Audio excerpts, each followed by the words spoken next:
Salut mes entrepreneurs à succès, j'espère que vous allez super bien. J'ai essayé longtemps de me connecter par ordinateur, mais Facebook a un problème aujourd'hui. J'espère que vous êtes en pleine forme, désolée pour le retard. Aujourd'hui, on va parler des meilleures pratiques sur les réseaux sociaux, la manière efficace d'utiliser les réseaux sociaux pour pouvoir construire une entreprise à succès.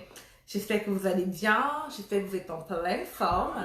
Pour celles qui ne me connaissent pas, je vais d'abord brancher le microphone avant de me présenter. J'essaie de vite faire. Je ne suis plus habituée à faire des Facebook Live à travers mon cellulaire. Je fais tout à travers mon téléphone. Et là, je pense que le son est bon.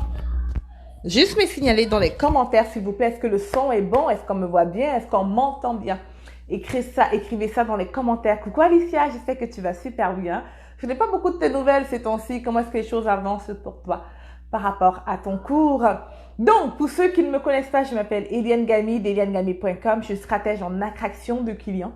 Donc, ce que je fais concrètement, c'est que j'accompagne les femmes entrepreneuses et quelques hommes cool à pouvoir générer des revenus en ligne avec des stratégies web marketing. J'espère que vous allez bien. Et aujourd'hui, on va parler vraiment des stratégies pour pouvoir être en mesure de bien utiliser les réseaux sociaux dans son entreprise. Il y a souvent, je vois énormément de personnes qui utilisent très mal les réseaux sociaux et qui veulent quand même faire de la clientèle avec ça. Et aujourd'hui, je vais te parler de comment est-ce que tu dois faire pour bien utiliser les réseaux sociaux et surtout faire des ventes avec. Coucou Marie-Chantal, salut Michel, salut Alicia, salut Lydia, comment tu vas ma belle? Salut Céline, coucou Céline. Ok, salut Glorieuse, j'espère que tu vas bien. Alright, est-ce qu'on m'entend bien tout le monde? Est-ce qu'on m'entend bien tout le monde? Le son est bon? Parfait, merci Glorieuse. Donc, la première étape, du moins c'est la chose que tu dois absolument savoir avant d'aller plus loin, c'est que les réseaux sociaux ne sont pas initialement faits pour vendre. Ok? Et en parlant des réseaux sociaux, j'aime beaucoup parler de Facebook, mais c'est simplement parce que Facebook est vraiment comme ma spécialité. Avant même de travailler en ligne, j'avais déjà une agence web marketing qui était concentrée sur Facebook. Ok? Donc, je m'y connais énormément en Facebook, mais la même stratégie que je vais partager ici, tu peux l'ajuster et l'appliquer pour LinkedIn, pour YouTube, pour Instagram ou peu importe. Alright? Alors, les réseaux sociaux en général, ce n'est pas fait pour aller chercher le client. Ce n'est pas l'intention derrière. Je veux vraiment pouvoir t'expliquer comment ça fonctionne et surtout qu'on revienne à la base pour que tu sois en mesure de faire comme ce qu'on appelle en anglais un reverse engineering, l'ingénierie renversée et pouvoir avoir maintenant du succès sur ta stratégie de médias. Ok, du moins de réseaux sociaux. Donc, les réseaux sociaux en général, ce n'est pas fait pour avoir la clientèle. Ce n'est pas ça le but des réseaux sociaux. C'est fait pour juste interagir, rester en contact avec les autres. C'est juste ça le but.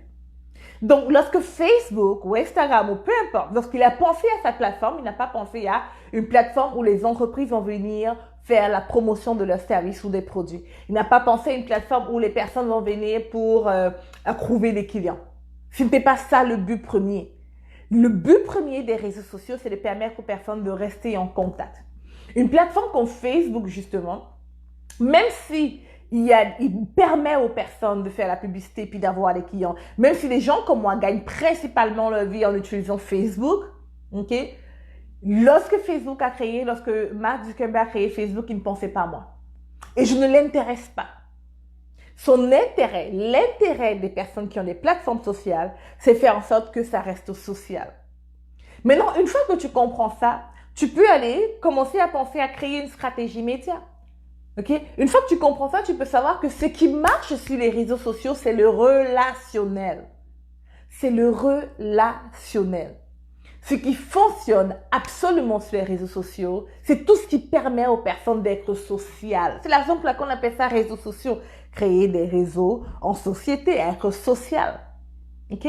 Donc maintenant, la chose que tu ne dois absolument plus faire, c'est de juste penser à dire, venez acheter, venez acheter, venez acheter. Je ne dis pas de ne pas vendre, mais ça ne peut pas être juste ça, ta stratégie média sociale.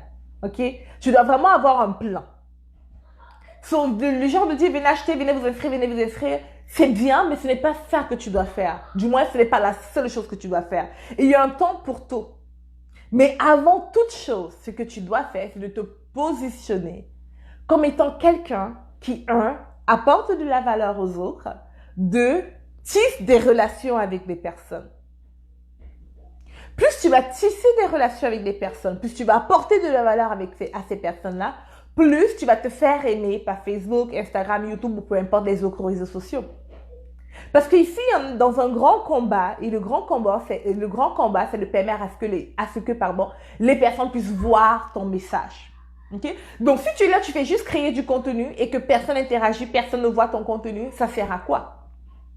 Oui, on veut créer du contenu, mais on veut que les personnes puissent voir notre contenu. C'est la raison pour laquelle il faut dépasser le niveau de juste partager de l'information. Il faut pouvoir être social avec les personnes, interagir avec les personnes, avoir des relations. Et c'est ce travail-là que personne ne veut faire, du moins la plupart des personnes ne veulent faire. Dans mon podcast, j'avais parlé de cela, du fait que à un moment donné, il faut s'éloigner de l'automatisation. C'est la popularité présentement. Tout ce qui est populaire, il faut s'en éloigner. Ok? Maintenant, ce qui est populaire, c'est automatisé. Je vois des gens qui viennent me dire, Eliane, je vais automatiser la création de clients, mais ils n'ont même pas un client, ils veulent automatiser. Tu n'es pas prêt à automatiser quoi que ce soit. Puis la chose que je ne recommande pas du tout d'automatiser, c'est les réseaux sociaux. Parce que tu ne peux pas automatiser quelque chose qui demande une relation. Je te prends un exemple. Disons que toi et ton mari, si tu en as, ou un conjoint ou un ami, en tout cas, et tu dis, je vais automatiser la relation avec mon mari et moi. Est-ce que ça va fonctionner, ça? Automatiser. Que chaque fois qu'il te parle, c'est un message automatique qui vient. Mais non, ça ne peut pas fonctionner. Pourquoi? Comme juste dites-moi, est-ce que ça peut fonctionner? Même avec ceux qui ont des enfants. Disons que vous allez vous dire, je vais automatiser la relation avec mes enfants, je vais automatiser la relation avec mon mari, je vais automatiser la relation avec mes collègues de travail. Est-ce que ça, c'est possible? Écrivez-moi le 1 si c'est possible et le 2 si c'est ridicule de penser à ça. Comme soyez honnête. Est-ce que ça peut être possible? Of course, non, ça ne peut pas être possible. Pourquoi? Simplement parce que on ne peut pas automatiser des relations avec des humains, surtout si ces personnes-là comptent. Ok? On veut pouvoir avoir une conversation avec eux. Et si on essaye d'automatiser une relation avec, disons, avec notre mari, qu'est-ce qui va se passer? Disons, j'automatise la conversation avec mon mari. Il va me dire, chérie, comment tu vas automatiser? Et souvent, il va me dire, qu'est-ce qu'on mange aujourd'hui? Et moi, je vais envoyer un message automatisé de, la vie est belle, les yeux, il pleut dehors, je vends mes services, peu importe. Puis lui, il va se dire, mais attends, qu'est-ce qui se passe? Right? Parce que ce qu'il a envie de dire, la conversation qu'il a envie de tisser avec moi, ou la relation qu'il veut tisser avec moi, ne fonctionnera pas. Donc, on ne peut pas automatiser cette partie-là. On peut plutôt avoir une relation. Maintenant, l'erreur de beaucoup, c'est quoi? C'est qu'ils viennent sur les réseaux sociaux pour prendre et non pour donner. Ils veulent prendre le client. Ils veulent que les gens achètent ce qu'ils ont à offrir. Ils veulent que les gens viennent voir ce qu'ils font. OK? Mais ils ne sont pas là pour pouvoir donner. OK? Et même lorsqu'ils donnent du contenu, c'est je donne du contenu, mais il faut que tu viennes prendre mon contenu. Ils vont jamais se mettre dans la peau de leur clientèle idéale et se dire, OK, qu'est-ce qu'ils ont vraiment besoin d'entendre? Quel est le message que je dois partager? Qu'est-ce qu'ils disent? Qu'est-ce qu'ils aiment? Qu'est-ce qu'ils n'aiment pas? Right? Ils ne sont pas là pour avoir une relation. Ils sont là juste pour prendre. Et ça ne peut pas fonctionner. C'est la raison pour laquelle vous êtes nombreux à avoir un grand échec au niveau des réseaux sociaux parce que vous ne prenez pas le temps de tisser les relations. Maintenant, je tiens à dire ceci. Je tiens à dire que ça ne veut pas dire qu'il faut seulement tisser des relations. OK? Et ça ne veut pas dire qu'il faut attendre de tisser des relations sur les réseaux sociaux avant de vendre. Non! Ça veut simplement dire qu'il faut faire les deux. On peut tisser les relations avec une personne et en même temps lui demander de venir regarder notre contenu, d'acheter ce qu'on a à offrir. Ce n'est pas juste une question de « voici ce que je fais ». Ça, c'est vraiment la base à saisir avant qu'on entre dans la technique. Et beaucoup de personnes me disent, oh mais Eliane, combien de fois est-ce qu'il faut que je publie sur Facebook? Ce n'est pas important le nombre de fois que tu dois publier sur Facebook. Combien de vidéos je dois mettre sur YouTube? Ce n'est pas important le nombre de vidéos que tu vas mettre sur YouTube. Ce qui est important d'abord, c'est que tu comprennes le principe, la base. Et cette base-là, c'est relation. So maintenant, dans ta stratégie de marketing, tu dois penser à ceci. Il faut que je tisse des relations avec des personnes. Il faut que, pas que j'élimine l'automatisation, mais que en anglais, on utilise le mot rely. Comment on dit rely? Que je ne me tiens pas uniquement sur l'automatisation. OK? Il faut que, oui, il y a l'automatisation dans certains cas, mais je dois aussi être là. Et je peux mettre en place ce qu'on appelle la systématisation. Donc, systématiser la communication. Comme dans une maison, on systématise certaines choses, right? Il y a une routine concrète, c'est un système, la routine. Donc, on peut systématiser certaines choses, mais ça ne veut pas dire qu'on automatise automatiquement tout. La relation est importante. Avant d'aller plus loin, je veux vraiment que tu écrives dans les commentaires « relation ». Relation. Ça veut dire que c'est OK de répondre. Il faut répondre aux messages des personnes, aux commentaires des gens. Il faut tendre les oreilles. Il faut écrire en privé aux personnes pour savoir comment est-ce qu'ils vont. Comment est-ce s'appuyer, merci beaucoup. Comment est-ce qu'ils vont. OK? De quoi est-ce qu'ils ont besoin? Comment est-ce que tu peux leur apporter du support? Right? Ça veut dire aussi que il ne faut pas seulement s'attendre à ce que les gens like et commentent écrit. Il faut que de temps en temps, tu ailles aussi liker et commenter les choses des autres. Parce que c'est du donnant-donnant. Et maintenant, il y a comme, quand je te dis ça, j'entends, je suis presque en train d'entendre dans ma tête les personnes qui se disent « Eh bien, j'ai pas le temps de faire tout ça, hein, comme c'est bien beau, mais j'ai pas le temps, j'ai une entreprise à gérer, j'ai la famille, j'ai des enfants, etc. » Je comprends ça. Maintenant, tu as deux choix. Ok? Si tu veux vraiment avoir une entreprise qui a du succès en utilisant les réseaux sociaux, tu as deux choix. La première, c'est d'investir ton temps. La deuxième, c'est d'investir ton argent.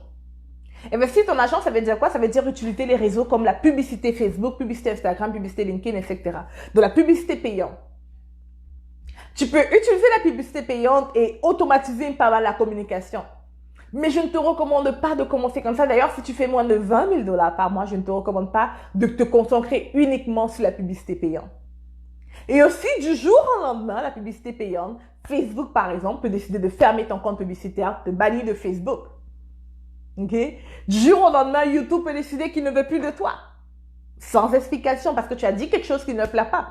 Il y a je vais taire son nom ici parce que j'ai pas envie que ma vidéo soit bloquée, mais il y a une interview qu'on a donnée à un monsieur qui est dans le truc de la conspiration, là. C'est un monsieur super populaire. Et chaque fois que quelqu'un prononce ses noms ces temps-ci, tout le monde en bloque ses vidéos.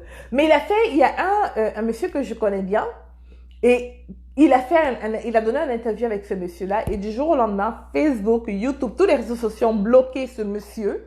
Pas celui qui a parlé, mais celui qui a donné l'accès à ce monsieur de parler. On lui a bloqué sur les réseaux sociaux. Il n'a plus de compte Facebook, ni YouTube, ni Instagram. On a tout bloqué. Tout bloqué. Ils ont shut down la vidéo. Et la seule erreur de la personne, c'est d'avoir invité quelqu'un qui partageait un message pour lequel lui, il voulait rendre public. OK? Donc, je te dis ça pour te dire qu'on n'a pas le contrôle sur les plateformes comme les réseaux sociaux. Donc, c'est bien beau de pouvoir faire la publicité Facebook, etc. Mais les relations, quand tu tisses la relation avec un humain et que tu mets ton temps là-dedans, ça ne se perd pas. Ça ne se perd pas.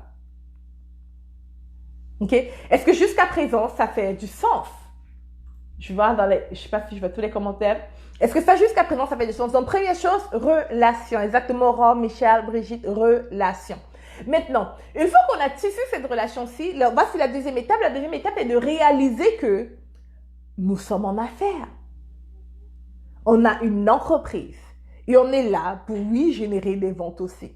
Ça veut dire que c'est génial d'avoir la relation avec des personnes, mais il ne faut surtout pas oublier de vendre. Maintenant, pour penser à la vente, pour penser à générer des revenus sur les réseaux sociaux, il faut que vous sachiez ceci. C'est que la raison, du moins les raisons pour lesquelles le processus qui amène quelqu'un d'inconnu à client, il est très simple ce processus-là, qui amène quelqu'un inconnu à client. Le processus est très très simple, le voici. Premièrement, qu'il vous aime, du moins, qu'il vous connaisse, qu'il vous aide et qu'il vous fasse confiance. Si quelqu'un apprend à vous connaître, et que finalement il vous aime et qu'il vous fait confiance, il va acheter.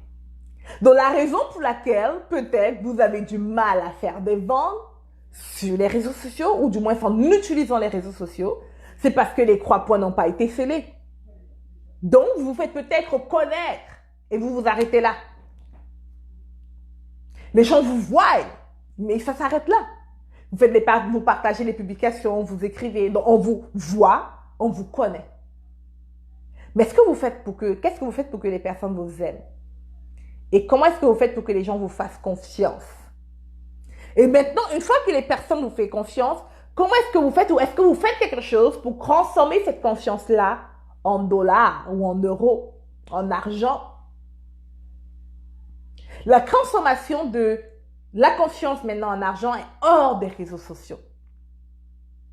Maintenant, pour se faire connaître, je pense que la plupart d'entre vous, le fait, on écrit, on partage, ça peut être la publicité, ça peut être peu importe, on est visible. La deuxième étape, c'est comment est-ce qu'on fait pour que les gens nous aiment? Comment est-ce qu'on fait pour que les gens nous aiment? Il y a une phrase de Tony Robbins que j'aime beaucoup, il dit que, c'est quoi cette phrase déjà? La qualité de votre vie a un rapport direct avec la qualité, ou du moins la qualité des questions que vous posez. Et la bonne question dans ce sens-là, c'est: Eliane, comment est-ce que je fais pour que les gens puissent m'aimer et que les gens puissent me faire confiance? Comment est-ce que je fais pour que les gens puissent m'aimer puis je me fais confiance? Est-ce que c'est une bonne question? Je pense que oui. Donc, je vais répondre comme si vous m'avez posé cette question. La bonne manière de faire pour que les gens puissent nous aimer, c'est quoi? C'est de juste d'abord, partager du contenu intéressant, tisser des relations avec eux, être simplement soi. Et partager du contenu. Donc, on partage du contenu, on tisse des relations avec les personnes, on est nous-mêmes, et c'est juste assez pour qu'on nous aime. L'autre point aussi, si on veut pousser plus loin pour qu'on nous aime, c'est notre positionnement dans notre message, dans notre contenu.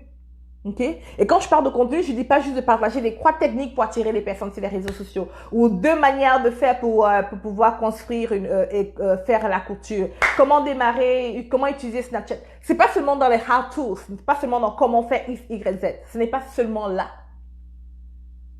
Partager du contenu implique que dans ton contenu, tu dois avoir un positionnement très clair. Ce que j'entends par positionnement, juste dans ce cas-ci, c'est quoi? C'est que, juste en te lisant, je dois pouvoir comprendre ton essence. Right? Je dois pouvoir te distinguer de tes compétiteurs. Juste en te lisant. Ou t'écoutant. Je dois pouvoir comprendre que, Eliane parle de la création, les meilleures pratiques pour les réseaux sociaux, mais son approche est différente. Elle ne parle pas de 10 manières de faire pour pouvoir utiliser les réseaux sociaux, right? C'est pas seulement la technique, et même s'il peut y avoir la technique ou les pratiques concrètes, il y a aussi des valeurs qui sont créées, il y a aussi une manière de proposer ou de parler qui est différente. Donc, dans le langage, dans ta manière de partager du contenu, tu fais sciemment pour te positionner d'une certaine manière, de manière à être distinct de ta compétition. Parce que tout le monde peut enseigner ce que tu enseignes, du moins tout le monde qui a ton expertise ou qui a tes connaissances peut faire la même chose que toi. Et tu peux me dire: oh, mais Yann, j'ai beaucoup de compétiteurs. C'est normal et c'est un bon signe d'avoir des compétiteurs. Maintenant, comment est-ce qu'on se distingue? C'est dans notre message, dans le positionnement au niveau du message. Et là, je parle du positionnement au niveau du message et non celui du branding. Et tu vas voir que dans le message que tu vas partager, dans ton contenu, et si à chaque fois tu ne t'attardes pas seulement pour montrer aux gens comment faire X, Y, Z, mais que tu partages ton toi, ton essence, que tu enseignes par rapport à tes croyances aussi, ou que tu ajoutes là-dessus ta petite sauce secrète. Les personnes vont comprendre que tu n'es pas Y, que tu parles peut-être de la même chose que X et Y, mais tu n'es pas X et Y. Et les personnes ne viendront pas te demander: oh, mais pourquoi est-ce que j'achèterais chez toi et pas l'autre? Parce que la différence est palpable. Il y a une de mes clientes qui m'a dit: Eliane, j'ai acheté ta formation 5 chiffres 5 semaines. Et je t'assure qu'avant d'acheter cette formation, j'avais déjà acheté 2 autres formations sur comment créer un cours en ligne. Mais ta formation est très différente. Puis les formations que j'avais achetées coûtaient de loin moins cher que ta formation. Et ce n'était pas parce que elle voulait forcément apprendre plus, peut-être, Mais surtout parce qu'elle m'aimait, elle m'a aimé. C'est l'amour qu'elle a eu pour moi qui a fait en sorte qu'elle se dise, OK, malgré le prix, même si j'ai quelque chose de similaire moins cher, je vais quand même acheter chez elle. Est-ce que ça fait du sens qu'on aime le point aimer? Maintenant, le troisième point, c'est faire confiance. Pour que les personnes puissent vous faire confiance, et là, je parle ici des 3 points essentiels pour que quelqu'un quitte de inconnu à client. Il faut qu'il vous connaisse, qu'il vous aime et qu'il vous fasse confiance. Donc, le troisième point pour la confiance, c'est simple. C'est être constant. Être constant. La grande erreur avec beaucoup d'entrepreneurs, c'est qu'ils ne sont pas constants. Si je sais que tous les mercredis à 14h, ils viennent faire un Facebook Live, ça commence à tisser la confiance. Pendant 2 mois, elle fait la même chose, je dis, oh.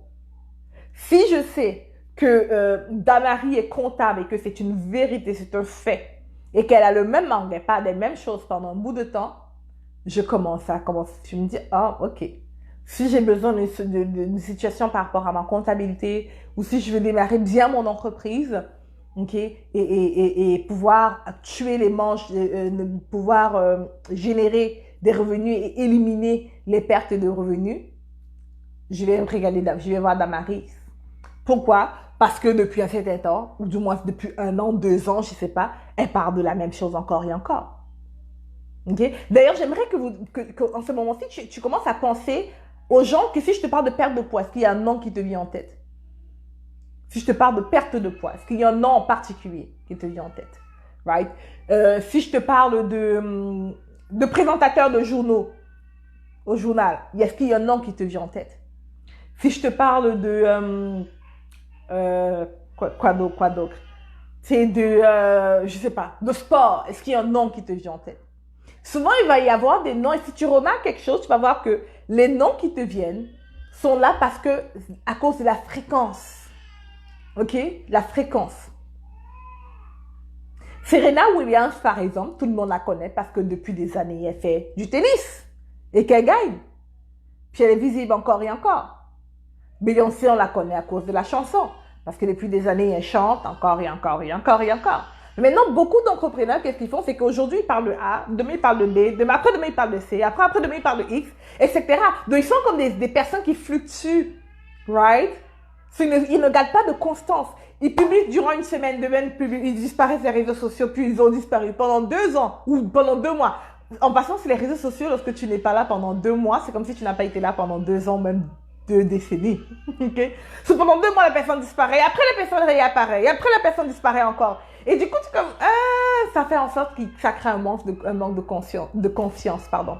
So, la constance permet à tisser le lien de confiance, la constance. Donc, chose qui permet de tisser le lien de confiance, c'est simplement les résultats des clients. Partager les résultats de nos clients, faire en sorte que les gens se disent, oh, si les personnes ont des résultats avec elles, peut-être je devais travailler avec elles. OK? So, résultats des clients, constance, c'est des choses qui permettent de faire en sorte que ça tisse un lien de confiance. Maintenant, l'autre chose qui tisse un lien de confiance aussi, c'est que la relation avec les personnes soit toujours, comment on appelle ça? Excusez-moi, il y a le bébé qui pleure de l'autre côté, il est en santé, c'est juste que le bruit me déstabilise un peu, mais il est avec ma mère et mon mari et tout, donc ne vous inquiétez pas. Mais bon, ce que je disais, c'est que la relation de confiance aussi se crée parce que, par exemple, les personnes avec lesquelles on a tissé une relation, ok, avec le temps, on continue à tisser ces relations-là, donc ils apprennent à nous découvrir, ils apprennent à nous connaître avec le temps. L'une des choses aussi qui crée le lien de confiance rapidement, c'est qu'on s'ouvre. Lorsqu'on s'ouvre à quelqu'un, que la personne a l'impression de nous connaître, cette personne-là nous fait confiance. Ok? Donc, maintenant, comment est-ce que ça devient concret pour toi, ce que je viens de te dire? Ce que je viens de te dire, c'est quoi? C'est que si tu veux que les personnes achètent tes services en utilisant les réseaux sociaux, il faut que tu sois visible. Je pense que cette partie-là, tu le sais. 2, il faut que les personnes commencent à t'aimer. Je te dis comment faire. Et croire, il faut que tu tisses ce lien de confiance-là avec les personnes. Et je viens de te dire comment faire. Maintenant, moi, lorsque j'étais dans ma première année en affaires, La première année de mon entreprise, je voulais générer 100 000 $. J'ai pas pu. La deuxième année, je me dis, OK, je vais générer 100 000 $. Et ce qui a fait en sorte que je finisse par atteindre mon fichier, fait qu'après, je fais des multiples fichiers, et que je vais dans le million maintenant, c'est quoi? C'est que j'ai commencé à me dire, comment est-ce que je peux faire pour que ces trois points-là, pardon, soient serrés rapidement?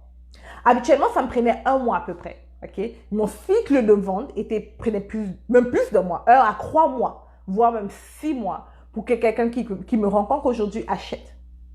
C'est la question que je me posais, c'est comment est-ce que je peux faire pour réduire ce cycle-là? Comment est-ce que je peux faire pour que quelqu'un qui me rencontre aujourd'hui achète demain? Right?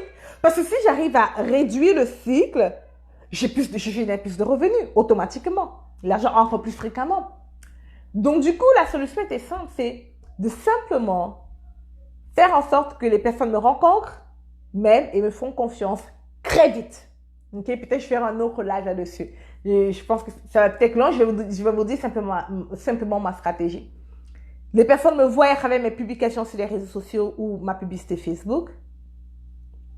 Par la suite, je les invite à un contenu gratuit. Et à travers ce contenu gratuit-là, je les invite à un appel avec moi. Et ce processus-là en 3 étapes fait en sorte que je réussisse à être visible dans le fait qu'on me voie, qu'on m'aime à travers mon contenu gratuit, qu'on me fasse confiance en me parlant au téléphone. Dans l'espace de 2-3 jours, je fais rapidement des ventes. C'est comme ça que j'ai réussi à propulser mon entreprise. Mais bon, donc revenons sur maintenant les meilleures pratiques au niveau des réseaux sociaux. Dans les meilleures pratiques au niveau des réseaux sociaux, la chose qu'il faut absolument arrêter de faire à partir de maintenant, c'est d'avoir peur d'importuner les personnes. L'algorithme Facebook ou peu importe le réseau social que tu utilises, fait en sorte que peu importe la quantité de contenu que tu partages, 100% des gens qui sont tes amis ou qui ont like ta page ou qui sont dans un groupe Facebook ne voient pas ce que tu fais. Dans mon groupe Facebook actuellement, où je fais cette vidéo, il y a 9031 personnes. Ok? Ces membres-là ne voient pas tous ce que je fais. Sauf si je publie 10 fois par jour, il n'y a pas les gens qui vont être embêtés. Parce qu'il n'y aura pas 9031 personnes qui vont voir. Facebook va prendre les 10 publications que j'ai faites et va le partager un peu chez un peu presque tout le monde. Right?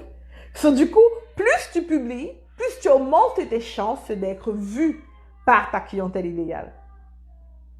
Ou même juste d'être vu en général. Il ne faut absolument pas avoir peur de partager du contenu.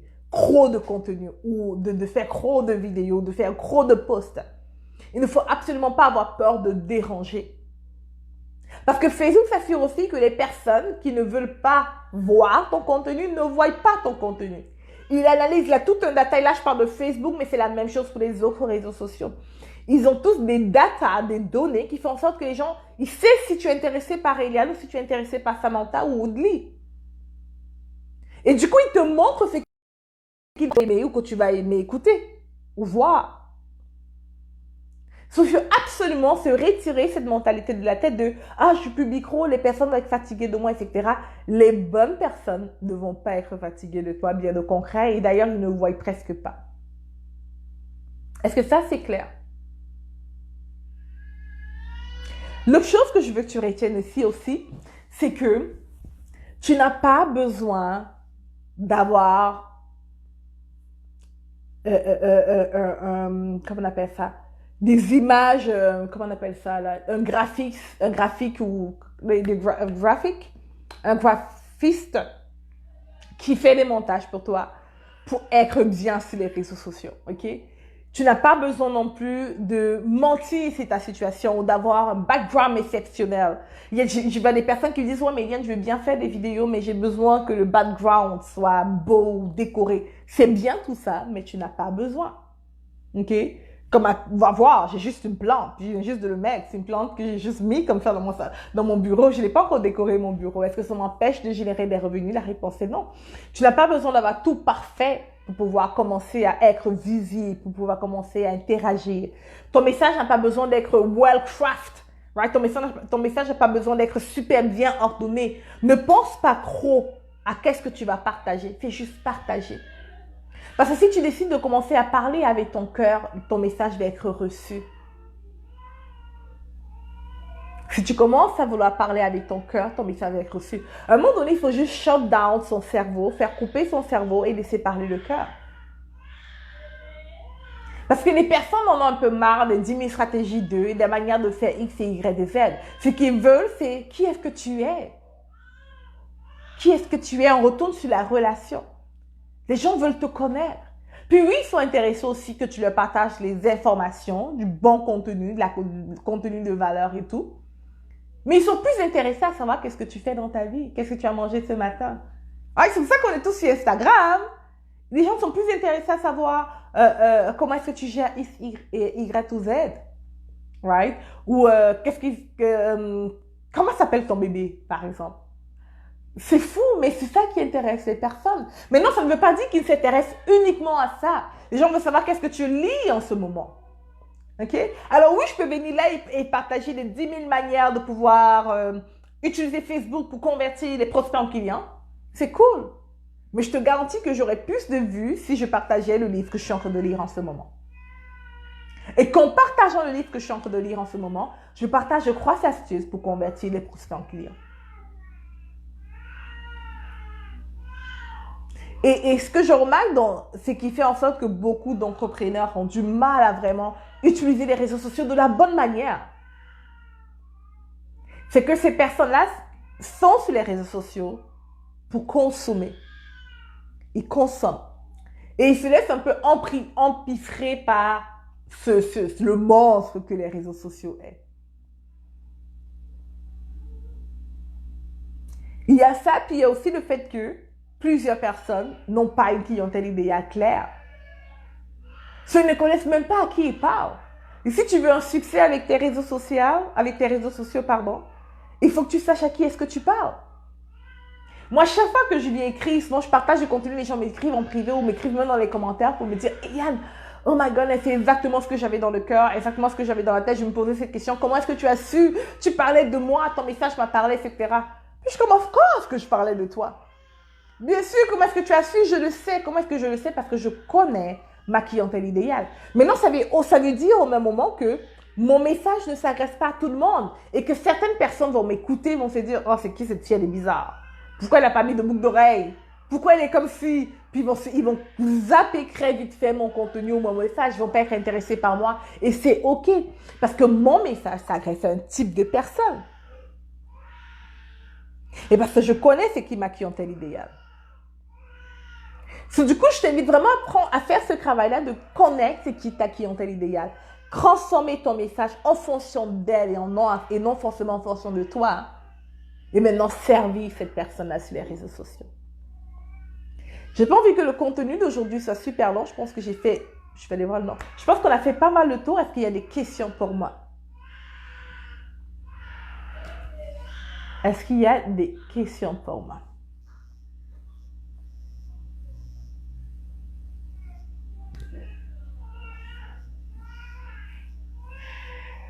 S'il n'y a pas de questions, je vais vous laisser là-dessus. C'était effectivement les conseils que j'arrête pas de me poser, des questions que j'arrête pas de me poser. Cool, je suis contente que ça t'a aidé, Aurore. Alright, alors vu qu'il n'y a pas de questions pour moi, je vous laisse là-dessus tout le monde. Je vous souhaite une excellente soirée. N'oubliez pas, vous êtes vraiment à un pas de votre succès. À la prochaine.